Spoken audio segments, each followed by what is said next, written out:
तो dear student, आज की इस वीडियो में बात करेंगे बीए फोर्थ सेमेस्टर के मध्यकालीन इतिहास के एमसीक्यू टाइप के most important question and answer के बारे में। जिन भी स्टूडेंट की आने वाले दिनों में परीक्षा लगी है उनको ये वीडियो जरूर देखना चाहिए, क्योंकि इसमें से काफ़ी क्वेश्चन जो आपकी परीक्षा में आने वाले हैं। तो चलिए बिना देरी के वीडियो को शुरू करते हैं। ध्यान से सुन लीजिए, बीए फोर्थ सेमेस्टर मध्यकालीन इतिहास एमसीक्यू टाइप के क्वेश्चन है, क्योंकि कुछ यूनिवर्सिटी में एमसीक्यू टाइप की परीक्षा होने वाली है बीए फोर्थ सेमेस्टर में, और जिनका माइनर सब्जेक्ट है। तो मेजर माइनर दोनों स्टूडेंट के लिए महत्वपूर्ण है। कुछ स्टूडेंट ऐसे होते हैं जिनकी यूनिवर्सिटी में सब्जेक्टिव एग्जाम होते हैं, लेकिन जो माइनर पेपर होता है वो ऑब्जेक्टिव होता है, ठीक है, तो उनके लिए भी महत्वपूर्ण है। तो आज की इस वीडियो का पहला प्रश्न है कि किसका कथन है नव जागरण की प्रस्तुति मानवतावाद द्वारा हुई है, ठीक है। यानी कि ये जो पंक्ति है या फिर ये जो पैराग्राफ है, ये लाइन है, नव जागरण की प्रस्तुति मानवतावाद द्वारा हुई है, ये किसने कहा है, कौन से विद्वान है, ठीक है। तो ध्यान से सुन लीजिए, उनका नाम है। बहुत सारे ऑप्शन दिए जाएंगे इसी तरफ, जो सही होगा उसका आपको उत्तर सही करना होगा, मतलब कि टिक करना होगा जब आप पेपर देने जाएंगे। तो सही उत्तर इसका हो जाएगा बा नंबर, हेज, ठीक है। हेज एक प्रमुख विद्वान है और राजनीतिज्ञ हैं, ठीक है, समाजशास्त्री भी हैं। सही उत्तर इसका हो जाएगा हेज, ठीक है। हेज इन्होंने माना है, ठीक है, प्रमुख विद्वान है जो कि। और अगला प्रश्न है कि मेडोना ऑफ द चेयर नामक चित्र किसका है। एक चित्र है, ठीक है, एक डिजाइन है जिसका नाम है मेडोना ऑफ द चेयर, ठीक है। ये किस के द्वारा बनाया गया है, फिर किसका है, कौन से विद्वान का है। तो सही उत्तर इसका हो जाएगा ऑप्शन नंबर, ध्यान से सुनेंगे, बहुत ही महत्वपूर्ण प्रश्न बता रहे हैं, ये है रॉफेल का। रॉफेल जो प्रमुख विद्वान है इन्हीं का है, ठीक है, ध्यान रखेंगे। और ये जो रॉफेल हैं ये प्रमुख चित्रकार तो थे ही, ठीक है, साथ साथ में बहुत बड़े आर्टिस्ट थे, यानी कि कलाकार भी थे, ठीक है। कौन? रॉफेल, ठीक है। अगला प्रश्न है कि मौन शिला चित्र किसने बनवाया। तो मौन शिला जो चित्र है वो किस चित्रकार ने, किस कलाकार ने, किस विद्वान ने बनवाया है, उनका नाम बताना है, ठीक है। तो इसका सही उत्तर हो जाएगा ऑप्शन नंबर, ठीक है, लियोनार्डो, ठीक है, दी विंची, ठीक है, विंची। सही उत्तर इसका हो जाएगा ऑप्शन नंबर आ नंबर, ठीक है। अगला प्रश्न है कि विश्व प्रसिद्ध स्टाइन मेडोना चित्र किसका है। मतलब ये क्वेश्चन कह रहा है कि विश्व प्रसिद्ध जिसका नाम है स्टाइन मेडोना एक चित्र है, ठीक है, और इस चित्र के चित्रकार या फिर कलाकार जो हैं वो कौन है, ठीक है। सही उत्तर इसका हो जाएगा ब नंबर, रॉफेल। रॉफेल का ये चित्र है, ठीक है। नेक्स्ट क्वेश्चन है कि पुनर्जागरण कला का शिखर काल क्या था। यानी कि पुनर्जागरण जो समय था, काल था, उसका समय सीमा बताना है, ठीक है, शिखर का समय बताना है। तो ध्यान रखेंगे, सही उत्तर इसका हो जाएगा 1500 से 1527 के बीच पुनर्जागरण कला का शिखर समय रहा है, काल रहा है। सही उत्तर द हो जाएगा। अगला प्रश्न है कि इन ऑप्शनों में से मानवतावाद का पिता कहा जाता है। यानी कि जो मानवतावाद होता है, जो इंसान के अंदर इंसानियत होती है, ठीक है, ये लोगों के अंदर जागरूक करने वाले या फिर इसकी बात करने वाले कौन हैं, ठीक है, कौन से विद्वान हैं। तो उनका नाम है, ध्यान रखेंगे, ठीक है, पेट्रार्क। ध्यान से सुन लीजिए, पेट्रार्क सा नंबर से उत्तर होगा, ठीक है, पिता कहा जाता है पेट्रार्क को। नेक्स्ट क्वेश्चन है कि पुनर्जागरण का आरंभ यूरोप में सर्वप्रथम कहाँ से हुआ था। यानी पुनर्जागरण की जो शुरुआत है वो यूरोप देश से कहाँ से शुरू हुई थी। तो ध्यान रखेंगे, इटली से हुई थी। बहुत ही पॉपुलर क्वेश्चन है, कहाँ से हुई थी, इटली से हुई थी। इटली तो आपने नाम सुना होगा, जर्मनी, इटली, इंग्लैंड, ठीक है। तो सही उत्तर इसका हो जाएगा ब नंबर। अगला प्रश्न कह रहा है कि पुनर्जागरण का शाब्दिक अर्थ क्या। पुनर्जागरण तो आपने कई बार शब्द सुना होगा, लेकिन शायद इसका मतलब आप लोग नहीं समझ पाएंगे, तो ध्यान से सुन लीजिए। पुनर्जागरण का मतलब होता है फिर से, यानी कि दोबारा से जागरण, या किसी चीज़ का उगना या फिर किसी चीज़ का फिर से उदय होना, ठीक है, या फिर आप किसी चीज़ को पुनर्जन्म बोल सकते हैं, ठीक है। सही उत्तर इसका हो जाएगा सा नंबर। पुनर्जागरण का मतलब हो गया पुनः से जागा हुआ या फिर पुनः से उभरा हुआ, ठीक है, या फिर आप कह सकते हैं पुनर्जन्म। सा नंबर सही उत्तर होगा। अगला प्रश्न है कि पुनर्जागरण काल की प्रगति में योगदान दिया है कौन से विद्वान ने। तो ध्यान रखेंगे, इनमें दिए गए सभी विद्वानों का योगदान रहा, इसलिए सही उत्तर इसका हो जाएगा द नंबर, इनमें से सभी। अगला प्रश्न बहुत ही पॉपुलर क्वेश्चन है कि यह कथन किसका है कि पृथ्वी सूर्य के चारों ओर चक्कर लगाती। पृथ्वी सूर्य के चारों ओर चक्कर लगाती है, ये किस विद्वान ने या फिर किस कलाकार ने कहा है इन ऑप्शनों में से? तो सही उत्तर इसका हो जाएगा, याद रखेंगे, बहुत ही पॉपुलर क्वेश्चन, जिन छात्रों को मालूम बेशक कमेंट सेक्शन में बता भी सकते हैं। सही उत्तर इसका हो जाएगा ऑप्शन नंबर द कॉपरनिकस ने ये बात कही है, या फिर ये कथन कहा है। कॉपरनिकस ने कहा है कि पृथ्वी सूर्य के चारों ओर चक्कर लगाती है। इन ऑप्शनों में से सही उत्तर द होगा। अगला प्रश्न कह रहा है कि 1453 ईस्वी में तुर्कों द्वारा किस पर विजयी पाई गई थी? तो सन 1453 में तुर्क जो लोग थे, ठीक है, उन्होंने कुस्तुनतुनिया पर विजय प्राप्त की थी, या फिर वहाँ के जो लोग थे उसको पराजय करके अपनी विजय हासिल की थी, या फिर उनका, ठीक है, जीत हुई थी। अगला प्रश्न है कि, ठीक है, कुस्तुनतुनिया किस साम्राज्य की राजधानी थी? तो याद रखेंगे, ठीक है, बेजेंटाइन साम्राज्य की राजधानी थी। आ नंबर सही उत्तर होगा। अगला प्रश्न कह रहा है कि तुर्कों ने कॉन्स्टेंटिनोपल पर अधिकार किस वर्ष किया? तो तुर्क जो लोग थे उन्होंने कंस्टेंटिनोपल पर अधिकार या फिर कब्जा किस वर्ष किया था? तो सही उत्तर इसका हो जाएगा ऑप्शन नंबर 1453 ईस्वी में किया था। 12 नंबर सही उत्तर होगा। अगला प्रश्न है कि कुस्तुनतुनिया का पतन कब हुआ, यानी कि उसका समापन या फिर एकदम से इंड हो गया, ख़त्म हो गया, किस सन में? 1453 में। 7 नंबर सही उत्तर होगा। अगला प्रश्न है कि यूरोप में आधुनिक युग का प्रारंभ कब हुआ? तो इस प्रश्न का भी सही उत्तर हो जाएगा 1453 ईस्वी में। याद रखेंगे, बहुत पॉपुलर क्वेश्चन है। यूरोप में आधुनिक युग की जो शुरुआत है, प्रारंभ है, किस सन में हुआ? तो याद रखेंगे 1453 में हुई है। ओके। अगला प्रश्न है कि बुक ऑफ कॉमन प्रेयर के लेखक कौन है? यानी कि एक लेखक, मतलब कि एक बुक है, किताब है जिसका नाम है बुक ऑफ कॉमन प्रेयर। ये इसके लेखक कौन है? तो इसके लेखक का नाम है, याद रखेंगे, क्रोमर। ठीक है, क्रोमर एक लेखक है, राइटर है और विद्वान भी है, इसलिए सही उत्तर आ नंबर हो जाएगा। द प्रिंस पुस्तक है, और इस द प्रिंस पुस्तक के लेखक कौन है, किसने लिखा है? तो उनका नाम है मैकियावेली, जो कि प्रसिद्ध है समाजशास्त्री, राजनीतिक, अर्थशास्त्री भी हैं। आप अच्छे से जानते भी होंगी मैकियावेली के बारे में। अगला प्रश्न है कि मानववाद का जन्मदाता कौन था, या फिर मानवतावाद का जन्मदाता कौन था? तो आपने पढ़ा ही, पहले भी ऊपर बताया भी उत्तर। सही उत्तर हो जाएगा पेट्रोक। नेक्स्ट क्वेश्चन है कि द लास्ट जजमेंट किसकी रचना है या फिर किसकी कृति है? तो द लास्ट जजमेंट, ये जो रचना है वो है माइकल एंजेलो की। सही उत्तर द नंबर हो जाएगा, जो कि प्रमुख विद्वान है माइकल एंजेलो। ठीक है। और अगला प्रश्न है कि टॉमस मूर की प्रसिद्ध पुस्तक का क्या नाम था? टॉमस मूर, जो कि ये भी प्रमुख इतिहास के ही पुराने समय के कलाकार हैं, रचनाकार हैं और विद्वान भी हैं।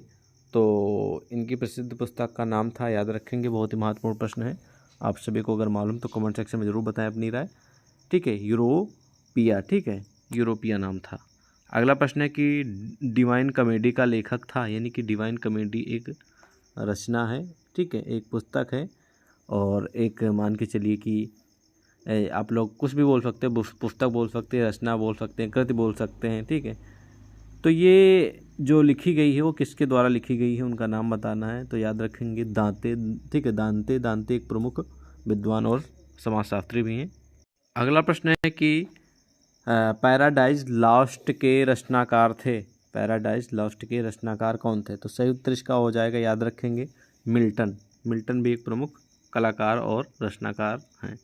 और अगला प्रश्न आप लोग बचपन से पढ़ते आ रहे हैं कि दूरबीन का आविष्कार किसने किया था, और ये क्वेश्चन पूछा भी गया है कई बार परीक्षाओं में, तो आप लोग जानते भी होंगे और ये आपके एग्जाम के लिए महत्वपूर्ण भी है। तो दूरबीन का आविष्कार किया था गैलीलियो ने, आप लोग अच्छे जानते भी हैं। 12 नंबर से उत्तर होगा। अगला है कि समुद्री मार्ग से विश्व परिक्रमा करने वाला प्रथम नाविक कौन था? बहुत ही पॉपुलर, आपके जी के अगर कंपटीशन की एग्जाम कर तैयारी कर रहे हैं तो उसमें भी महत्वपूर्ण है और आपको जानना भी चाहिए, और आपके इतिहास का जो सब्जेक्ट है उसके लिए तो महत्वपूर्ण है ही। ठीक है, सही उत्तर हो जाएगा समुद्री मार्ग से विश्व परिक्रमा करने वाला जो प्रथम नाविक था उसका नाम था मैगलेन। कौन था? मैगलेन, याद रखेंगे। 12 नंबर सही उत्तर होगा। अगला प्रश्न है कि दिशा सूचन दिग्दर्शक का निर्माण या फिर आविष्कार कब हुआ था? ठीक है, तो याद रखेंगे ये हुआ था 13वीं शताब्दी में। 12 नंबर सही उत्तर होगा। अगला प्रश्न के बारे में आप अच्छे से परिचित हैं और जानते भी होंगे कि वास्को डिगामा किस देश का था। वास्को डिगामा जो आप लोग जानते हैं अच्छे से, ये था पुर्तगाल का निवासी था या फिर पुर्तगाल देश का था। 2 नंबर से उत्तर हो जाएगा। अगला प्रश्न है कि वास्को डिगामा कालीकट कब पहुंचा, या फिर क्वेश्चन ऐसा भी हो सकता है वास्को डिगामा है ये भारत कब पहुंचा, तो याद रखेंगे, ठीक है। वास्को डिगामा कालीकट कब पहुंचा, तो इसका कालीकट का सही उत्तर हो जाएगा 1498 में पहुंचा था, ठीक है।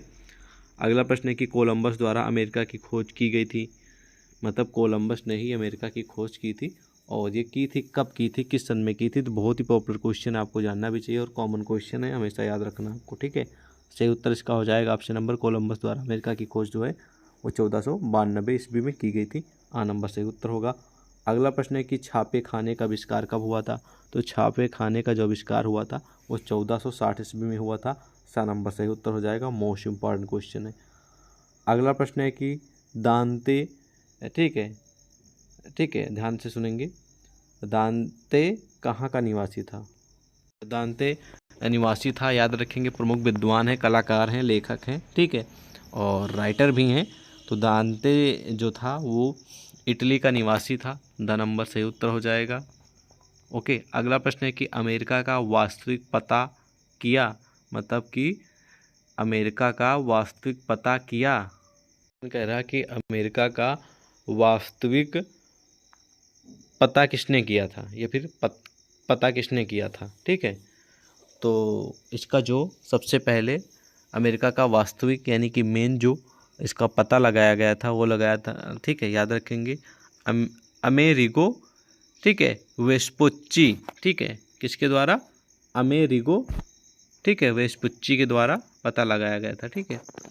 नंबर सही उत्तर होगा। अगला है कि टोलेमी निम्नलिखित में से क्या था, तो टोलेमी जो है, याद रखेंगे, वो भूगोलवेत्ता भी था और गणितज्ञ भी था, ज्योतिषी भी था, ठीक है।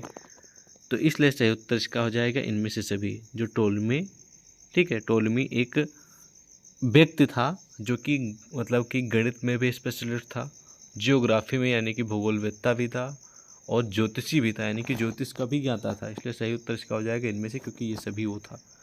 अगला प्रश्न बहुत ही पॉपुलर साबित होने जा रहा है आप लोगों के समझ, बहुत ही इंपॉर्टेंट क्वेश्चन है आपके एग्जाम के लिए, आपको जानना भी चाहिए। चीन में किसका आविष्कार हुआ इन ऑप्शनों में से, तो चीन में इन ऑप्शनों में से जिस चीज़ का विकास हुआ है, आपको आविष्कार हुआ, कमेंट में ज़रूर बताना है, बताइए कमेंट सेक्शन में आप सभी।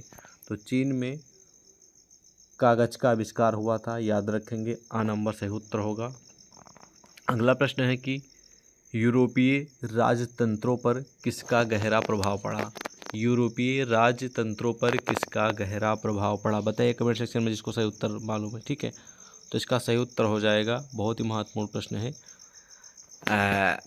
मैकियावेली का भी पढ़ा और रोजन बेकन का भी पढ़ा, इसलिए सही उत्तर इसका हो जाएगा, और बा दोनों, ठीक है, इनका भी पढ़ा था, इनका भी पढ़ा था, सही उत्तर हो जाएगा नंबर, और बा दोनों सही। अगला बहुत ही पॉपुलर क्वेश्चन है कि सूक्ष्मदर्शी का आविष्कार किसने किया था, तो सूक्ष्मदर्शी का जो आविष्कार किया था उनका नाम आप लोग जानते हैं अच्छे से, कमेंट सेक्शन में बताइए अगर आपको मालूम। चलिए क्वेश्चन का उत्तर आप लोग कमेंट सेक्शन में ज़रूर बताइएगा, ठीक है, किसने किया था। तो सूक्ष्मदर्शी का जो आविष्कार है वो रोजर बेकन ने किया था, किसने किया था, रोजर बेकन ने। अगला प्रश्न है कि दूरबीन का आविष्कार किसने किया था, तो अभी क्वेश्चन मैंने पढ़ा था ऊपर, आपने भी पढ़ा था, सही उत्तर गैलीलियो हो जाएगा। अगला प्रश्न है कि माइकल एंजेलो का जन्म हुआ था, माइकल एंजेलो का जन्म हुआ था, जो कि प्रमुख विद्वान है, प्रमुख आर्टिस्ट हैं, कलाकार हैं। तो माइकल एंजेलो का जन्म किस सन में हुआ था वो आपको बताना है, ठीक है। तो इनका जन्म हुआ था 1457 में, याद रखेंगे, 1457 ईस्वी में, बहुत ही महत्वपूर्ण प्रश्न है, याद रखेंगे। अगला प्रश्न है कि पेट्रोक जनक था, यानी कि पेट्रोक किस चीज़ का फादर था, किसके बारे में वो स्पेशलिस्ट था, ठीक है। तो इसके बारे में भी क्वेश्चन पूछा भी गया था अभी थोड़ी देर, मतलब कि ऊपर। तो पेट्रोक जो था वो मानवतावाद का जन्मदाता और फादर था, ठीक है, उसके द्वारा ही मानवतावाद की शुरुआत हुई है, 2 नंबर से उत्तर होगा। अगला प्रश्न है कि लॉस्ट सपर किसकी पेंटिंग्स है, ठीक है। तो लॉस्ट सपर जो है वो पेंटिंग्स है, बहुत ही पॉपुलर क्वेश्चन है ये, ठीक है, लियोनार्डो, फिर से थोड़ा हार्ड नेम बहुत ही ज़्यादा है, लियोनार्डो दा विंसी की ये ठीक है पेंटिंग से है, याद रखेंगे। 7 नंबर सही उत्तर हो जाएगा। अगला प्रश्न है कि डी मौन क्रिया का लेखक कौन था? तो डी मौन क्रिया का जो लेखक था वो था दांते, जो कि प्रमुख विद्वान है। सही उत्तर 12 नंबर हो जाएगा। अगला प्रश्न प्रस्तुत है कि डिवाइन कॉमेडी किस भाषा में लिखी गई थी? तो जो डिवाइन कॉमेडी है वो लिखी गई थी इटालियन भाषा में। आ नंबर सही उत्तर होगा। अगला क्वेश्चन है कि माइकल एंजेलो कहाँ का रहने वाला था? माइकल एंजेलो जो कि प्रमुख विद्वान और आर्टिस्ट और रचनाकार भी, ये जो रहने वाला था वो ठीक है फ्लोरेंस का रहने वाला था। आ नंबर सही उत्तर होगा। अगला प्रश्न है कि मैकियावेल कहाँ का निवासी था? तो मैकियावेल जो है वो इटली का निवासी था, जो कि ठीक है रेंस नगर है वहीं का था। ठीक है इटली में फ्लोरेंस नगर है वहीं का निवासी था मैकियावेल। अगला कि इनमें से कॉन्स्टेंटाइन के दान की ऐतिहासिकता को आविष्कार किया है कौन से ठीक है विद्वान ने? तो याद रखेंगे बहुत ही महत्वपूर्ण प्रश्न है। इसका सही उत्तर हो जाएगा ऑप्शन नंबर गैलीलियो ने किया है। 7 नंबर से उत्तर होगा। अगला प्रश्न है कि कुतुबनुमा का आविष्कार किसने किया था? तो कुतुबनुमा का जो आविष्कार किया था वो मार्को पोलो ने किया था। 12 नंबर सही उत्तर हो जाएगा। अगला प्रश्न है कि इनमें से कौन चित्रकार नहीं था? तो ऐसा कौन सा इसमें विद्वान है जो चित्रकार नहीं था? ठीक है तो इसमें जो चित्रकार नहीं था वो था क्रोमर। क्रोमर चित्रकार नहीं था, बाकी सब चित्रकार हैं। ठीक है अगला प्रश्न है कि मानववाद से क्या मतलब है या फिर मानववाद से क्या तात्पर्य है? तो मानववाद से जो मतलब है वो है उन्नत ज्ञान से, यानी कि अच्छे ज्ञान से जो दिन प्रतिदिन बढ़ता रहे। अगला प्रश्न है कि ट्रियोनफी रचना है, ट्रियोनफी एक रचना है वो कौन से विद्वान की है? तो ठीक है ट्रियोनफी है। ठीक है ट्रियोनफी है। ठीक है ट्रियोनफी रचना जो है पेट्रॉक की है। 12 नंबर से उत्तर होगा। अगला प्रश्न है कि निम्नलिखित में से कौन सा मानवतावादी था? तो इन ऑप्शनों में से जो मानवतावादी था वो पेट्रॉक भी था और राबियो भी था। ठीक है और लियोनार्डो दा विंची भी था। इसलिए सही उत्तर 10 नंबर हो जाएगा क्योंकि ये सभी थे। अगला प्रश्न है कि भैया इन प्रेज ऑफ फॉली ठीक है प्रेज ऑफ फॉली पुस्तक किसने लिखी है? कौन से विद्वान ने लिखी है? तो सही उत्तर हो जाएगा इसका आ नंबर। ठीक है इरास्मस ने लिखी है। सही उत्तर आ नंबर हो जाएगा। ठीक है तो आज की इस वीडियो में करीब 50 से 2 क्वेश्चन एबव मैंने कि 52 क्वेश्चन करीब मैंने आपको बताए हैं। इनमें से कुछ क्वेश्चन आपकी परीक्षा में जरूर देखने को मिलेंगे और ये क्वेश्चन आपके एग्जाम के लिए तो महत्वपूर्ण है, साथ साथ अगर आप कंपटीशन एग्जाम की तैयारी कर रहे हैं तो उनके लिए भी महत्वपूर्ण है। आई होप थोड़ा बहुत तो समझ में आया होगा। 1-2 बार और वीडियो देखेंगे तब पूरी तरह से कंप्लीट समझ में आ जाएगा। एक बार पढ़ने से या फिर एक बार मेरे बताने से आपको समझ में नहीं आएगा, ये 99% मैं कह सकता हूँ। तो कम से कम 2 से 3 बार वीडियो ज़रूर देखिए, आपको हेल्प ज़रूर मिलेगी। बाकी इसी तरह की वीडियो आती रहेंगी, आपके एग्ज़ाम की तैयारी होती रहेगी। मिलते हैं एक और नई वीडियो में। और ये आपका अपना ही चैनल सक्सेस टू यू है तो अभी के भी सब्सक्राइब कर लीजिएगा। जय हिंद।